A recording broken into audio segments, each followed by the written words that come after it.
तर बघा ह्या दिगवड्या आहेत, रानभाजी छान पद्धतीने झालेल्या आहे बघा. बघा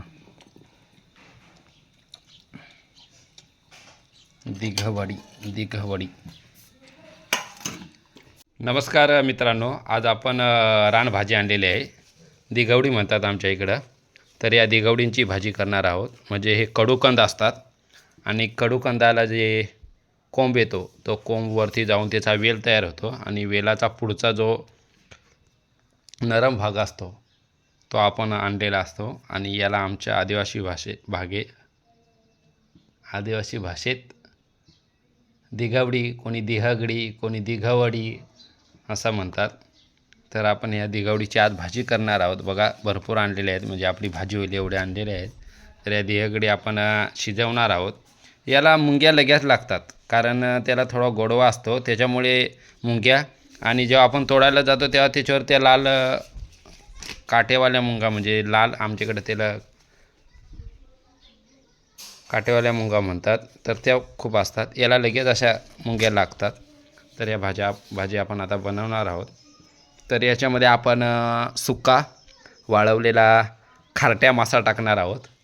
तर आपण टेस्टी, कारण आमच्या इकडे इसावणे म्हणतात. काय त्याच्यात इसावणे आणि खिसावणे काय माहीत, कारण इसान देणे म्हणजे त्याच्यात काहीतरी इसट, सुकट, बोंबील, सुकी मच्छी जी पण आहे ते टाकायचं. तर आपण टाकणार आहोत. आता हे आपण शिंदणार आहोत. शिंदणार म्हणजे त्याचे असे छोटे छोटे भाग करणार आहोत, असे किटकिट. तर आपण आता शिंदून घेणार आहोत. शिंदून घेतल्यानंतर तुम्हाला पुढची प्रोसेस दाखवतो. व्हिडिओत तुम्ही पुढं बघा आणि व्हिडिओला लाईक करा. आपली आदिवासी रानभाजी आहे तिला लाईक करा, सबस्क्राईब करा आणि शेअर करायला विसरू नका. तर आपण कांदा शिंदलेला आहे, लसूण कुटलेला आहे आणि आता दिघवडी. आता इथं बघा आपण ह्या दिघवडी बारीक करून घेतो आहे. रानभाजा आहे आणि यामध्ये बघा. आणि ही भाजी कशी आपण करणार, एकदम अतिशय छान पद्धतीने करणार आहोत. भाजी शिंदायचा काम चाललं आहे आपला. भाजी शिंदून झालं बघा. आपण वेळेवर ही भाजी अशी शिंदणार. आणि ही आपली रानमेवा म्हणजे रानभाजी आहे, आयुर्वेदिक पण असते. आणि मी पहिलं बोललेलं आहे की कडूकंद असतात, त्या कडूकंदाला हे वेल आलेला असतो आणि वरचा जो नरम भाग असतो त्याच्या आपण ही भाजी करतो आणि खूप आयुर्वेदिक असते. यात प्रोटीन, विटॅमिन, काय जे आपल्याला जीवनसत्व भेटतात ते सर्व. बस आपली बघा भाजी एवढी शिंदून झालेली आहे. बा कशी शिंदली जाते. याला दिघवडी, दिहगडी, काय दिघवडी काय, म्हणजे प्रत्येक 8 किलोमीटरला भाषा, 10 किलोमीटरला पाणी, काय असं बदलतं ना, त्याप्रमाणे प्रत्येक परिसरीनुसार आमच्या आदिवासी भागेत पण याला असं शब्दाचा अपभ्रंश होऊन दिघवडी, दिहगडी असं बोललं जातं. तर या दिघवडी आमच्या भाषेत दिघवडी म्हटलं. तर ही आपली रानमेवा आहे आणि भाजी. याच्यात आपण सुका खारा मासा टाकणार आहोत. दिघवडी शिंदून झालेल्या आहेत, थोड्या उरलेल्या आहेत. मी अगोदर कांदा आणि आता आपण त्या चुलीवर करणार आहोत. किंवा तिथं चूल आहे, त्या चुलीवर आपला सगळा मारा होणार आहे. तर या आपण, आणि आपला हा सुका मासा आहे, हा माशात आपण हे बनवणार आहोत. विस्तव आपण पेटवलेले आहे. तर यात आपण आता शिंदलेला कांदा टाकूया. बघा हा कांदा टाकतो आपण.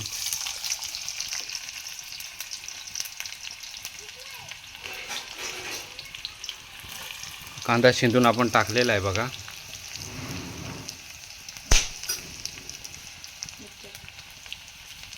हा लसूण टाकतोय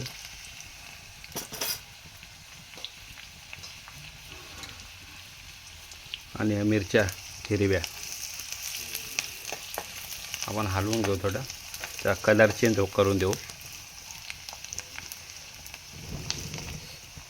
आपण पूर्ण हे लाकडावर शिजवतोय बघा. तर या ठिकाणी बघा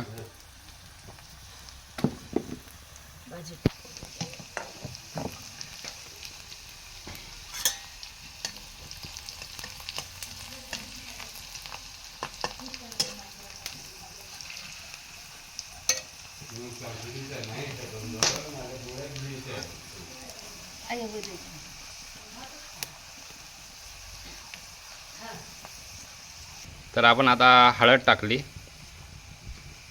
मसाला टाकला आणि तिखट आपण मिरची टाकतोय थोडी. हां, तर नॉर्मल आपण हे हलवून घेऊया.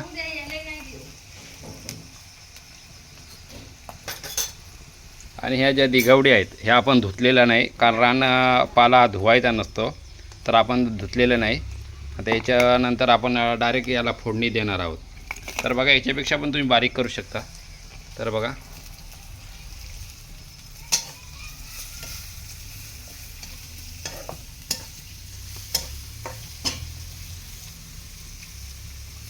तर हे आपण आता थोड्या बाफून घेणार आहोत आणि नंतर आपण ही मच्छी टाकणार आहोत त्याच्यात. तर बघा,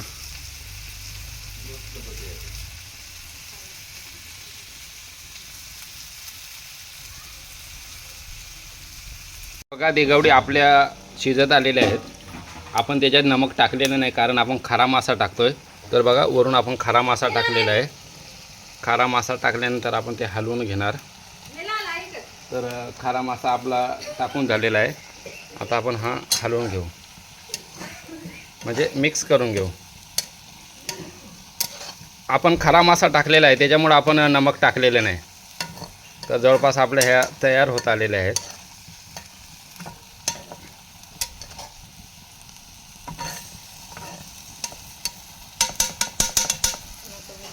तर आता आपण याच्यावर झाकण ठेवणार आहोत. दिगवडी आपल्या तयार झालेल्या आहेत छान पद्धतीने. बघा, तुम्ही बघू शकता. हे बघा, त्याच्यात आपण मासा टाकलेला आहे जरा. हां, तर आपण बघा, नको आता. हां, तर छान पद्धतीने बघा पूर्ण आपण त्याला तडका दिलेला आहे. तर ही रानभाजी आहे, त्याच्यात आपण मासा टाकलेला आहे.